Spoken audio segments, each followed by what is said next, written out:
With abortion access restricted or outright banned in nearly half of U.S. states, it's no surprise that more babies are being born. But more infants are also dying. A new nationwide study shows a 7% spike in infant mortality in certain months following the Dobbs decision. In October of 2022 and March and April of 2023, an average of nearly 250 additional deaths were recorded per month. We think that one of the main mechanisms would be, fetal anomalies being carried to term and then not surviving.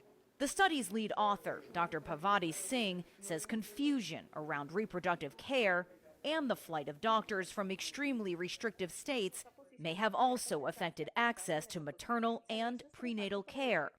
The study doesn't break down infant mortality by state, but a recent study by researchers at Johns Hopkins shows that infant deaths in Texas spiked nearly 13% in the year after the state's 6-week abortion ban took effect. That's compared to an increase of less than 2% nationwide. We think that these impacts could be especially concentrated among people with socioeconomic disadvantage. We know that those are the same people that encounter the most barriers to getting an abortion, especially in a place with a lot of restrictions. And then those are also the same populations that unfortunately have higher rates of infant mortality.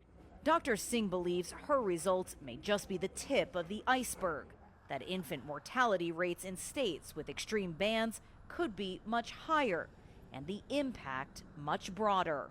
For any health condition, death is a very extreme outcome. And what we are seeing here is a very, very acute response.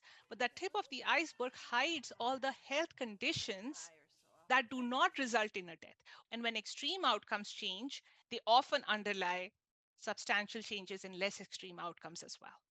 The spike in infant mortality, a ripple effect linked to state restrictions on abortion, more than 2 years after millions of American women lost their right to have one. Toni, Waterman, CGTN, Austin, Texas.